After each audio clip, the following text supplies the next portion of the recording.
ఇదే ప్రసన్న నా పక్కన ఉన్నాడు. నెల్లూరులో జరిగిన ఈ 2 ఉదంతాలు చెప్తా. ఎంతగా దిగజారిపోయాడు చంద్రబాబు నాయుడు అని చెప్పడానికి 2 ఉదంతాలు స్పష్టంగా కనిపిస్తాయి. నా పక్కన ప్రసన్న ఉన్నాడు. 6 సార్లు తాను ఎమ్మెల్యే, 6 సార్లు తాను ఎమ్మెల్యే. అలాంటి ప్రసన్నను చంద్రబాబు నాయుడు గారు గతంలో ఎప్పుడు జరగలా ఇలాంటి పరిస్థితులు. రాష్ట్రంలో ప్రత్యర్థులు ఎవరైనా కూడా ప్రెస్ స్టేట్మెంట్లు ఇచ్చుకుంటూ ఉంటారు. అటువైపున ఉన్న పార్టీ వాళ్ళు ఇటువైపున వాళ్ళు ప్రెస్ స్టేట్మెంట్లలో స్టేట్మెంట్లు ఇస్తారు. ఇటువైపున వాళ్ళు అటువైపున వాళ్ళని కూడా ప్రెస్ స్టేట్మెంట్లలో ఇస్తారు స్టేట్మెంట్లు.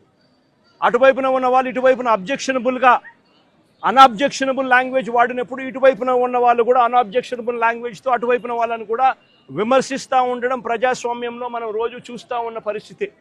కానీ ఎప్పుడూ కూడా ఇలా మనుషులను చంపేయడానికి ఏకంగా 80 మందిని 100 మందిని ఇళ్లకు పంపించేసేసి వాళ్ళు తాగుండి రాడ్లతోనూ కర్రలతోనూ మారునాయుధాలతోనూ వచ్చి కార్లను కూడా తిప్పివేసి పడేసే పరిస్థితిలోకి వాళ్ళు వచ్చి ఇల్లు మొత్తం ధ్వంసం చేసి ఇంట్లో 83 ఏళ్ల ప్రసన్న అమ్మ, ఆవిడ మహిళ కాదా అని అడుగుతా ఉన్నా నేను. ఆవిడను బెదిరించి ఆ సమయంలో ప్రసన్న ఇంట్లో లేడు కాబట్టి సరిపోయింది. ఒకవేళ ప్రసన్న ఆ సమయంలో ఇంట్లో ఉండింటే ప్రసన్నను చంపేసే కార్యక్రమం కూడా జరిగి ఉండేది కాదా అని అడుగుతా ఉన్నా. ఇలాంటి దిగజారిపోయిన రాజకీయాలు గతంలో ఎప్పుడూ మేము చూడలా. నేను అడుగుతా ఉన్నా, ఇదే చంద్రబాబు నాయుడు గారిని అడుగుతా ఉన్నా, అయ్యా చంద్రబాబు నాయుడు గారు, మీ ఎమ్మెల్యేలు ఎంత హేయంగా మాట్లాడుతూ ఉన్నారు అని చెప్పడానికి నిదర్శనం నిన్న మొన్న జరిగిన నగిరి ఎమ్మెల్యే రోజమ్మ గురించి, ఎక్స్ఎమ్మెల్యే అంటే Rojamma ex MLA, sitting MLA, Nagari Telugudesam party MLA ఎలాంటి మాటలు మాట్లాడాడు. చెప్పడానికి కూడా సిగ్గుపడే మాటలు, సిగ్గుపడాల్సిన మాటలతో రోజమ్మను హేయంగా మాట్లాడితే ఇదే చంద్రబాబు నాయుడు గారు ఏం చేశారని అడుగుతా ఉన్నా. మొన్న జెడ్పీ చైర్మన్ హారికమ్మ కారు ఆపి అద్దాలు పగలగొట్టి కర్రలతో దాడులు చేసి కారులో తాను తన మొగుడు ఉండగానే దుర్భాషలాడుతూ అన్యాయమైన తిట్టులు తిడుతూ వారి మీద దాడి చేయడం అన్నది మీ డిక్షనరీలో అర్థం ఏమిటి చంద్రబాబుని అడుగుతా ఉన్నా.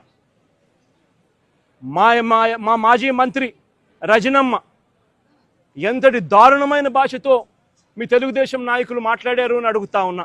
నేను అడుగుతా ఉన్నా, ఇవన్నీ జరుగుతూ ఉన్నప్పుడు మీ మంత్రుల ఇళ్లకు, మీ ఎమ్మెల్యేల ఇళ్లకు ఇదే మాదిరిగానే మా వాళ్ళను కూడా పంపించి హత్య చేయించే కార్యక్రమం మొదలెడితే రేపొద్దున రాజ్యాంగం అనేది బతుకుతుందా అని అడుగుతా ఉన్నా. రాష్ట్రంలో లా అండ్ ఆర్డర్ అనేది ఏమైనా ఉంటుందా అని అడుగుతా ఉన్నా. ఎలాంటి బీజం వేస్తా ఉన్నారు చంద్రబాబు, సిగ్గుతో తలంచుకోవాలా నువ్వు చేస్తా ఉన్న పనులకు అని చెప్పి చంద్రబాబు నాయుడిని గట్టిగా మందలిస్తా ఉన్నా. ఏదైనా రాజ్యాంగంలో ఉన్నప్పుడు, కాన్స్టిట్యూషన్లో ఉన్నప్పుడు డెమోక్రసీకి వాల్యూ ఇవ్వాలి. ప్రజాస్వామ్యంలో ఇటువైపున స్టేట్మెంట్లు అటువైపున స్టేట్మెంట్లు ఇచ్చుకోవచ్చు, కానీ స్టేట్మెంట్లు నచ్చకపోతే మనుషులను చంపేసే కార్యక్రమం దాకా ఇళ్లకు మనుషులను పంపించి చంపేసే కార్యక్రమం చేయడం అన్నది అతి హేయమైన రాజకీయం అని చంద్రబాబు నాయుడు గారికి గట్టిగా నిలదీస్తూ చెప్తా ఉన్నా.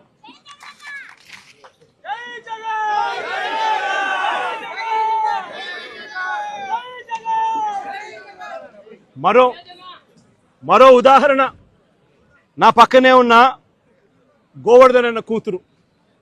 నేను అడుగుతా ఉన్నా, గోవర్ధన్ అన్న జైల్లో పెట్టినప్పుడు వీళ్ళ ఇంట్లో బాధ ఉండదా అని అడుగుతా ఉన్నా. వీళ్ళందరూ పిల్లలు కాదా అని అడుగుతా ఉన్నా. వీళ్ళందరికీ బాధ కలగదా అని అడుగుతా ఉన్నా.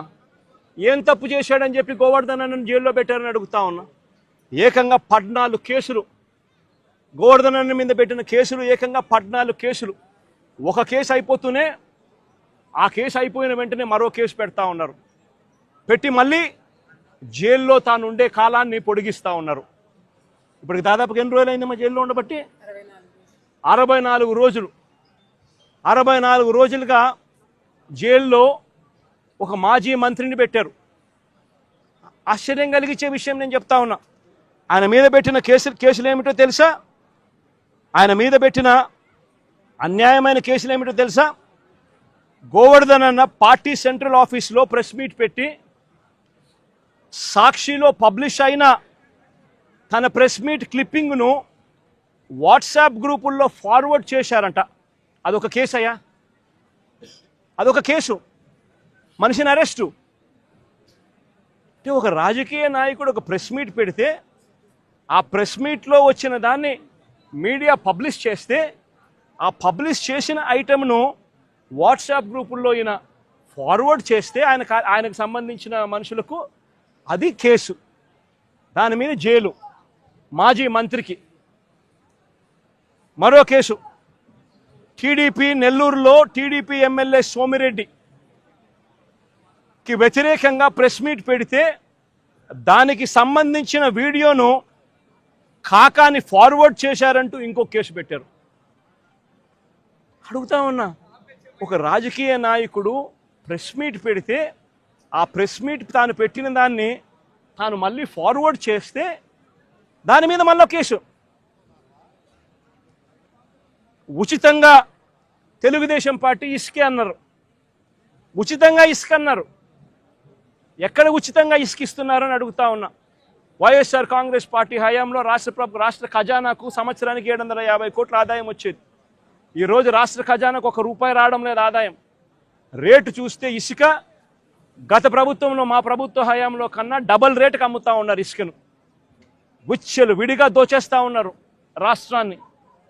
అలాంటి సందర్భంలో ఇసుక ఉచితంగా దొరకడం లేదని, మీరు చెప్పింది ఇసుక ఉచితంగా ఇస్తామని చెప్పారు, ఆ ఇసుక ఉచితంగా దొరకడం లేదని భవన నిర్మాణ కార్మికులు నిరసన తెలిపితే ఆ గతంలో పోలిస్తే రేటు డబల్ అయ్యింది అని చెప్పి వాళ్ళంతా కూడా నిరసన తెలుపుతూ ఉంటే దానికి గోవర్ధన్ అన్న సంఘీభావం తెలిపాడు అని చెప్పి ఆ తెలిపిన దానికి మరో కేసు.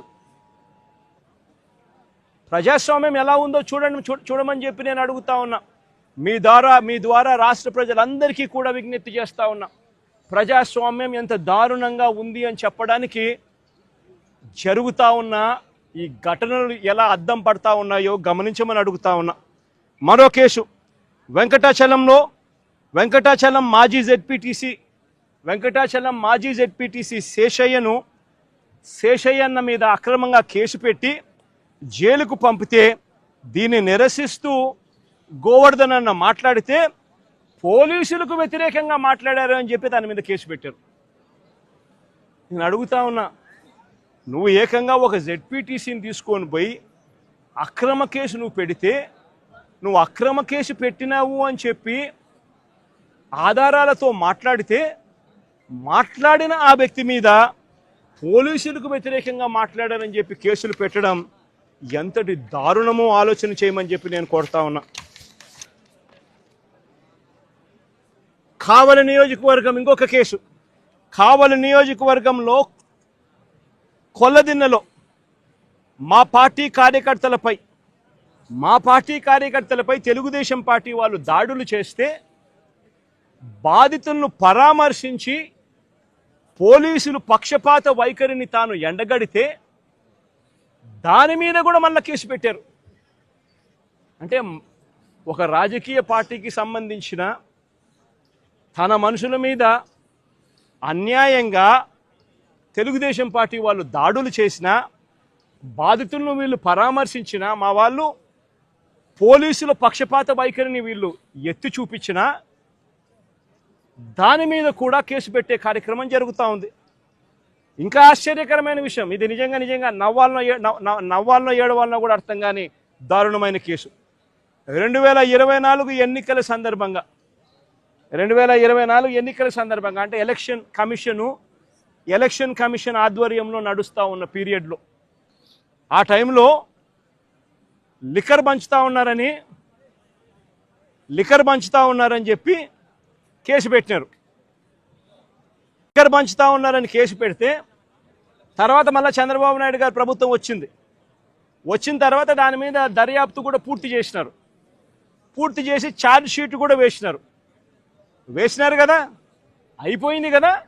మళ్ళా సంవత్సరం తర్వాత అదే ఛార్జ్ షీట్లోకి మళ్ళీ వెళ్ళి గోవర్ధన్ రెడ్డిని ఇప్పుడు ఇరికిస్తూ ఉన్నారు. ఏమయ్యా ఇది నాకు అర్థం కావడంలా. ప్రజాస్వామ్యంలో బతుకుతా ఉన్నామా? ప్రజాస్వామ్యంలో బతకడం లేదా? ఇంతకన్నా దారుణమైనది ఏమైనా ఉంటుందా? అది కూడా తప్పుడు వాంగ్మూలాలు మళ్ళీ ఇప్పుడు సృష్టించి ఆ గ్రామంలో ఏదో లిక్కర్ పంచుతా ఉంటే ఎవడో ఎందుకు పంచుతున్నారని అడిగినాడంట. ఈయన ఎందుకు పంచుతావా అని మీరు అడుగుతారా అని కొట్టమని చెప్పి ఈయన చెప్పినాడంట అని ఇప్పుడు కేసు పెడతారు. ఎంతటి దారుణంగా జరుగుతూ ఉందో ఒకసారి చూడమని అడుగుతా ఉన్నా. మరో కేసు, అక్రమంగా క్వాడ్స్ తవ్వకాలు చేశారని కాకాని గోవర్ధన్ రెడ్డిపై పోలీసులు మరో కేసు పెట్టారు. నిజంగా ఒక మంత్రిగా ఉన్న వ్యక్తి ఒక మైన్లో క్వాడ్స్ తవ్వకాలు చేశారు అని చెప్పి కేసు పెట్టడం అంటే ఎంత దారుణమో ఆలోచన చేయమని అడుగుతా ఉన్నా. ఈ కేసులో పసలేదు అని చెప్పి కోర్టు నిర్ధారించి A1, A2, A3లకు యాంటిసిపేటరీ బెయిల్ కూడా ఇచ్చింది. గోవర్ధన్ అన్న A4, మరి A1, A2, A3కి యాంటిసిపేటరీ బెయిల్ ఇచ్చినప్పుడు A4 వచ్చేసరికి మాత్రం ఏకంగా జైల్లో పెట్టినారు. ఆశ్చర్యం కలిగించే విషయం ఏంటంటే ఈ కేసులో ఎంత కుట్రపూరితంగా ఈ కేసు పెట్టారంటే, ఈ కేసులో ఇదే చంద్రబాబు నాయుడు గారు గవర్నమెంట్లో చేసిన విజిలెన్స్ రిపోర్టు, ఈ విజిలెన్స్ రిపోర్ట్లో వీళ్ళే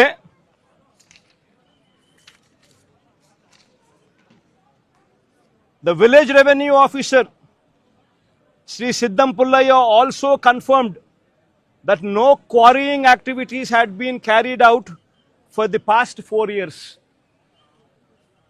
ఈ లేచిన విజిలెన్స్ రిపోర్ట్లోనే ఇదే ఊర్లోనే తాటిపర్తి అనే విలేజ్లో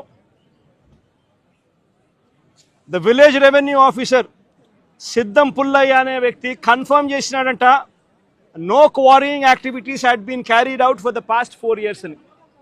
నేను అడుగుతా ఉన్నా, ఏందయ్యా ఇది, నాకు అర్థం కావడం లేదంట. ఈ కేసు సరిపోదు అని చెప్పి ఈ కేసులో పసలేదని ఏకంగా SC ST కేసు పెట్టినారు. మళ్ళీ దీంట్లో మైనింగ్లో SC ST కేసు పెట్టినారు. నిజంగా ఎంత దారుణమైన వీళ్ళ పరిస్థితి ఏమిటి అని ఆలోచన చేయమని అడుగుతా ఉన్నా. సేడిజం అన్నది చంద్రబాబు నాయుడులో నరాలలో సేడిజం అన్నది ఎంతగా ఉంది అని చెప్పడానికి ఇవన్నీ కూడా నిదర్శనాలు కావా అని అడుగుతా ఉన్నా.